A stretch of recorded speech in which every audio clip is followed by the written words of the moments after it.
fidèle à l'heure, fidèle à l'endroit, nous reprenons ces leçons à distance. Aujourd'hui, c'est le tour d'une leçon de langue qui viendra juste après une étude de texte concernant un passage aussi théâtral, mais cette fois-ci c'est d'Alfred de Musset. Nous allons y étudier bien entendu le témoin caché, après avoir vécu avec Molière une séquence et une scène de quiproquo avec Georges Daudin.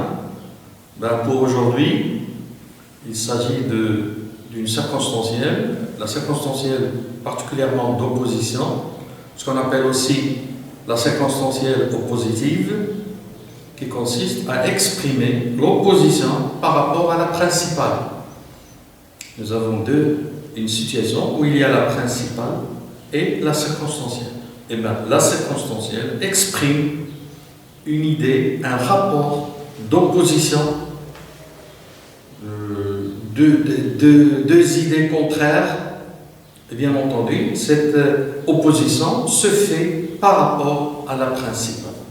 Sans tarder, je vais vous montrer un exemple sur lequel j'ai utilisé sous forme de réemploi un certain nombre d'expressions que nous pouvons utiliser pour exprimer l'opposition. Ces expressions, à leur emploi, à leur usage, exigent des transformations que nous allons découvrir dès maintenant. Bien, bien que ce joueur soit petit de taille, il est excellent au basket. Donc nous avons ici, si vous le permettez, nous avons la circonstancielle, pardon. Voilà, cette circonstancielle. Bien que ce joueur soit, et comme vous pouvez le remarquer là, bien que, ou bien quoique, exige l'emploi du subjonctif. Bien que ce joueur soit petit de taille, il est excellent au basket. D'habitude, ce sont les joueurs de grande taille qui sont souvent sélectionnés ou choisis pour pratiquer ce sport. Or, ici, nous avons une opposition entre cette taille petite, donc l'idée de la circonstancielle, avec celle de la principale, à savoir que, bien qu'il soit petit de taille, il est excellent au basket. Donc, et bien entendu, l'emploi de bien que et de quoique exige l'emploi du subjonctif. Souvent, l'on peut se demander pourquoi de l'analyse ou bien de l'étude de l'opposition. Cette leçon elle est syntaxique, et dans une autre leçon de communication qu'on appelle la concession, nous aurons à utiliser des expressions de l'opposition. Lors d'un débat, lors d'un sujet, j'exprime une concession.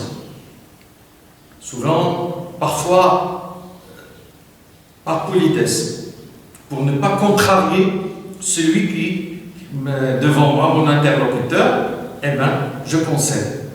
Parlons par exemple tout simplement du café, je peux lui dire, oui, c'est vrai, le café est délicieux. Or, il m'empêche de dormir. Certes, le café est délicieux. Cependant, il m'empêche de dormir. Donc là, avec la communication, cette leçon-là de concession, vous pouvez remarquer que nous avons deux expressions. Certes, c'est vrai, d'accord, j'admets, et puis au milieu, donc pour reprendre au milieu de la situation, mais, or, pourtant, cependant, ces expressions que nous allons voir. Donc, maîtriser la structure de l'opposition permet, bien entendu, de comprendre mieux et d'utiliser les autres expressions de la concession. Donc, je reviens à la leçon de syntaxe concernant la proposition circonstancielle d'opposition. Donc, là, comme vous pouvez le constater, c'est la même phrase, c'est la même situation pour voir les changements que l'on peut effectuer en passant d'une expression à d'autres. Là encore, ce joueur est excellent au basket, pourtant, même si, cependant, toutefois, néanmoins, il est petit de taille. Et comme vous pouvez le constater, là, nous avons l'indicatif. L'emploi du mot indicatif. Après ces expressions-là qui expriment l'opposition. Malgré sa petite taille, ce joueur est excellent au basket. Malgré, en dépit de. Ce sont deux expressions qui introduisent l'opposition, mais ils sont suivis d'un nom que nous avons là. Souvent à l'oral, on entend dire malgré que, mais là c'est à l'oral. Mais en général, pratiquement, ce qu'il faut savoir, c'est que nous avons malgré, il n'y a pas le que qui s'appelle à malgré plus un nom. Malgré plus un nom. En dépit de plus un nom. En dépit de sa petite taille, ce joueur est excellent au basket. Nous avons encore, ce joueur a beau être petit de taille, il est excellent au basket. Et nous avons cette expression, avoir beau, plus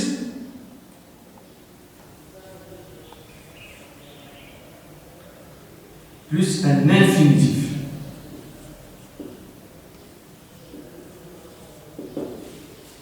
Nous aurons à, bien entendu, employer ces expressions dans les exemples plutôt au petit tableau que nous avons là. Bien. Donc, après avoir beau, je dois utiliser un infinitif. Nous avons d'autres expressions qui nous permettent d'exprimer l'opposition, mais cette fois-ci, ils ont aussi un rapport de temps, comme alors que, comme tandis que. Ils expriment ce qu'on appelle ce rapport que nous avons vu lors de la leçon des modes et des temps au niveau de la concordance de ces temps, et bien alors que et tandis que peuvent nous exprimer la simultanéité. Mais dans certaines situations, ils expriment l'opposition. Ce joueur, comme vous pouvez le constater là, ce joueur est petit de taille alors qu'il est excellent. Ce joueur est petit de taille, tandis qu'il est excellent. Et là, pour tandis que alors que, il y a l'emploi de l'indicatif. Là, ce que je vous ai montré, chers élèves, un certain nombre d'expressions que nous pouvons utiliser pour exprimer l'opposition. Bien, nous avons des exemples. Tu cries très fort, personne ne t'entend. Si j'ai appliqué une des expressions que nous avons là, que nous venons de voir, je peux dire, tu as beau crier très fort, personne ne t'entend. Tu cries très fort, pourtant, personne ne t'entend. Tu cries très fort, cependant, personne ne t'entend. Malgré tes cris forts, bien tes forts cris, personne ne t'entend. Vous avez bien couru, vous avez manqué le train. Vous avez beau courir, vous avez manqué le train. Malgré votre course, vous avez manqué le train. Bien que vous ayez couru, là c'est le subjonctif passé, bien que vous ayez, quoi que vous ayez couru, vous avez manqué le train. La distance est longue, l'athlète réussit à la parcourir en un temps record. La distance a beau être longue, l'athlète réussit à la parcourir en un temps record. Malgré la longueur de la distance, l'athlète réussit à la parcourir en un temps record. Et puis, les autorités recommandent le respect du confinement, certaines personnes continuent de se déconfiner. Là encore, je peux utiliser, malgré la recommandation des autorités pour le respect du confinement, certaines personnes continuent de se déconfiner. Là, je peux dire aussi, bien que les autorités recommandent le respect du confinement, certaines personnes continuent de se déconfiner. Là, vous avez vu 4 situations où l'on peut utiliser une structure d'opposition pour relier. Là, ça s'est fait oralement. Je vous écrirai tout à l'heure les réponses, donc les transformations, et à partir de là, donc, vous pouvez les recopier dans votre cahier de cours. Ensuite, je vous enverrai des exercices à effectuer à la maison. Je vous enverrai aussi un document écrit sur une autre partie de cette leçon, et cette fois-ci, c'est un exercice orthographique, celui de l'écriture et la nature de tout. Tout peut être, comme vous le savez, comme adjectif, comme nom, comme pronom, comme adverbe. Et comme vous pouvez encore le constater, il s'écrit différemment selon les situations où il est utilisé. Donc, j'ai essayé d'être bref mais clair, parce que c'est une leçon, certes, que nous étudions aujourd'hui, mais dont vous aurez besoin aussi l'année prochaine, parce que nous savons que nous sommes en passe, plutôt vous êtes en passe d'accéder au CE9, et bien je suis pratiquement certain, Inch'Allah, que vous aurez cette leçon pour l'année prochaine. C'est une mise en situation, je vous ai mis dans le bain pour comprendre pour que vous compreniez de quoi il s'agit lorsqu'il s'agit d'une circonstancielle d'opposition. C'est une concession au départ dans la principale, mais dans la circonstancielle, elle vient exprimer une opposition par rapport à ce qui a été dit. Et souvent, après la principale, ce qui va suivre n'est jamais attendu. Tout un exemple simple, il a froid. Qu'est-ce qui logiquement doit être, attendu dans la suite? Il a froid, il met son manteau. Mais non, dans l'opposition, c'est inattendu, c'est l'effet, je ne dirais pas de surprise, mais c'est le rapport d'opposition par rapport à ce qui a été dit dans la principale. Il a froid, cependant, toutefois, il enlève son manteau. Donc c'est tout à fait contraire, c'est tout à fait opposé. Je m'arrête là pour reprendre donc dans un instant lorsque j'aurai à vous expliquer la deuxième partie de la leçon, surtout la deuxième partie de la séquence et de la séance, à savoir l'étude du mot tout, comme étant adjectif, comme étant adverbe, comme étant nom et comme étant pronom.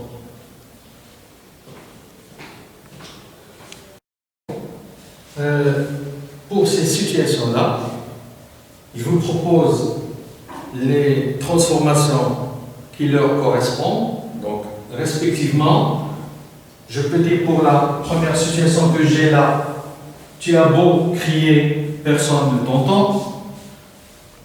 C'est un exemple parmi d'autres. Je peux aussi utiliser les autres expressions relatives à l'opposition. Bien que vous ayez, et là j'insiste, donc bien que vous ayez, après quoi que, l'emploi du subjonctif est obligatoire. Bien que vous ayez couru, vous avez monté le train. Là encore, la distance est longue, cependant, l'athlète réussit. Donc là, nous avons l'indicatif. Comme ici, nous avons le subjonctif. Donc, réussit à la parcourir en un temps record. Vous pouvez voir aussi, même si les autorités, donc là, une remarque que je peux utiliser, même si, une expression mise en apposition. Quand je veux insister sur la circonstancielle, je peux la mettre au début de la phrase, donc elle est introduite par même si, donc il y a une apposition. Il ne s'agit pas d'opposition, mais apposition. L'apposition, c'est quand pour mettre en valeur un mot, un participe souvent, assis dans son fauteuil, il est en train de lire. Donc, assis, il est mis, c'est un participe mis en apposition, il est placé au début. Et donc là, quand je veux insister sur l'opposition, je peux mettre cette opposition en apposition. Même si les autorités recommandent le confinement, donc là c'est virgule, donc ils sont reliés. Là, vous pouvez le constater, majuscule, majuscule. Nous avons deux phrases différentes, distinctes. Or là, nous avons transformé pour relier. Et comme vous pouvez le constater, les expressions d'opposition peuvent relier pour obtenir une circonstancielle. Dans les exemples de tout à l'heure et dans la citation des expressions que vous pouvez utiliser, en bas, si vous y revenez, vous trouverez que j'ai écrit or et mais. Ils ne peuvent pas introduire une proposition subordonnée, mais ce sont des coordonnants. C'est à titre de rappel que je les ai mises, ces expressions, parmi les expressions de la subordination. Bien. Donc, nous pouvons résumer cela pour définir ce que c'est que la proposition circonstancielle d'opposition. Ben, il est aussi appelé oppositive.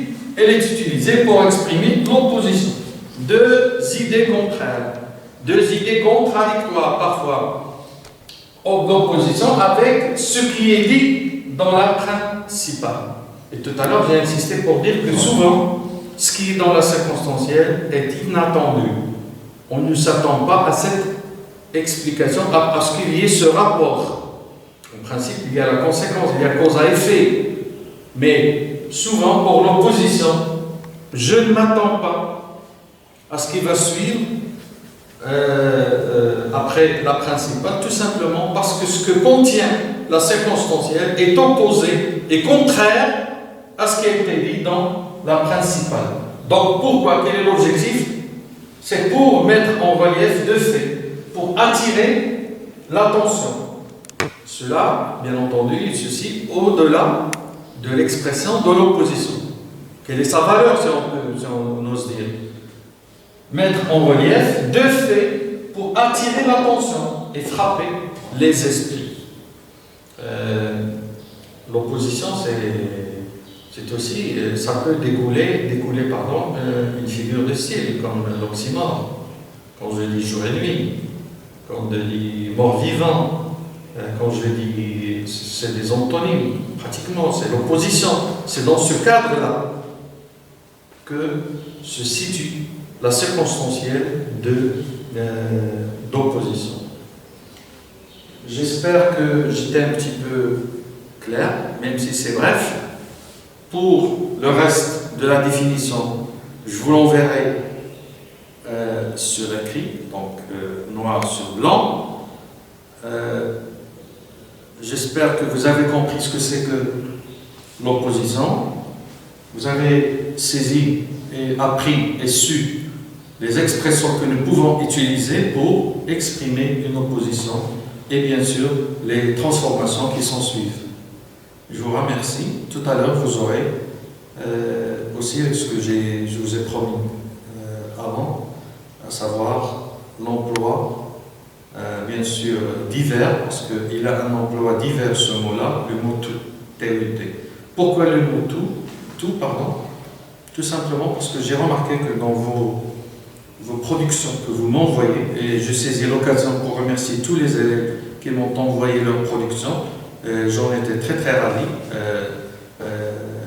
Bien entendu, j'ai remarqué cet emploi erroné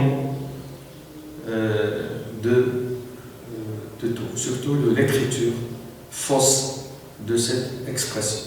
Donc, j'espère que cela vous aidera à mieux comprendre et à mieux décerner la nature et surtout la fonction que peut avoir tout dans différentes situations. Merci. Bien. Donc, pour cette deuxième partie de la séance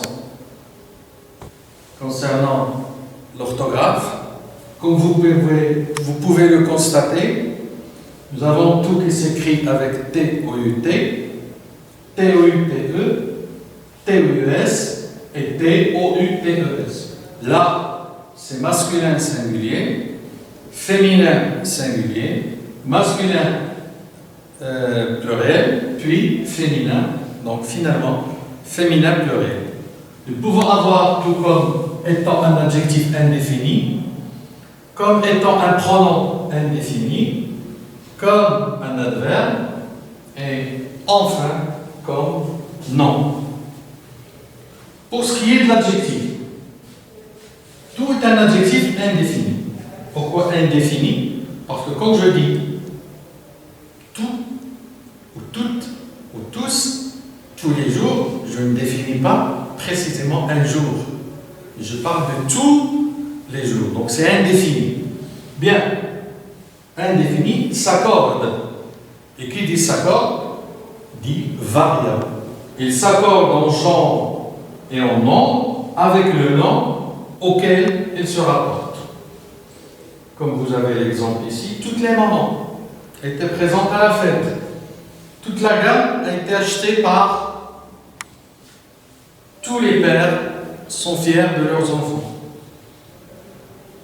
Toute la matinée, tout l'après-midi. Et vous remarquez que pour l'orthographe, ça change. Tout ici, ES, TE et TOS. Parce que ici, les pères, c'est masculin pluriel. Tout, c'est féminin singulier parce que la gamme est féminin singulier. Et puis là, c'est féminin pluriel parce que les mamans, c'est féminin pluriel. Donc, ce que nous pouvons dire, c'est comme l'adjectif qualificatif. Tout quand il est adjectif indéfini, il s'accorde en nom et en genre avec le nom qu'il accompagne. Bien. Pour tout comme étant pronom. Lorsqu'il est un pronom de reprise, nous sommes tous présents. Nous sommes tous là. Tous les élèves ont répondu, tous les élèves, bon, les élèves, ou bien tous les élèves ont tous répondu présent. Donc tous pronoms de reprise. Je voulais associer l'adjectif et le pronom, bien entendu, de reprise. Tout pronom indéfini est variable quand il reprend un nom. Les ouvriers ont tous fait grève. Il reprend le nom ou le sujet ouvrier. Toutes les mamans étaient toutes contentes de leur fille. Donc toutes, il reprend maman. Féminin pluriel, donc il s'accorde. Mais il lui arrive d'être invariable. Quand? À quel moment? Dans quelle situation? Lorsqu'il est suivi le démonstratif ce. Le voilà. Tout ce qu'il faut. Donc tout c'est tout un ensemble. Mais là, il est un variable tout parce qu'il est suivi. Vient après lui le démonstratif ce. Donc ceci pour le pronom. Pour l'adverbe. Tout est un adverbe, donc il ne varie pas quand il précède un adjectif et qu'il signifie tout à fait complètement. Nous avons les exemples. Ici, voilà un exemple. Les enfants sont tout contents, tout ébahis.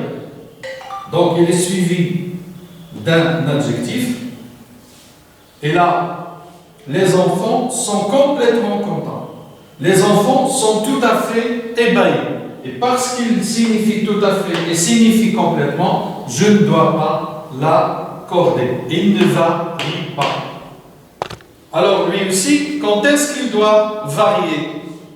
Quand est-ce qu'il doit s'accorder? eh bien, il varie cependant quand il précède, quand il vient avant un adjectif féminin commençant par une consonne. C'est important là l'orthographe de l'adjectif qui suit.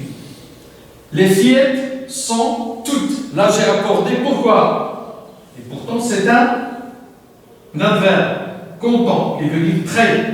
Là nous avons ce qu'on appelle un groupe adjectival.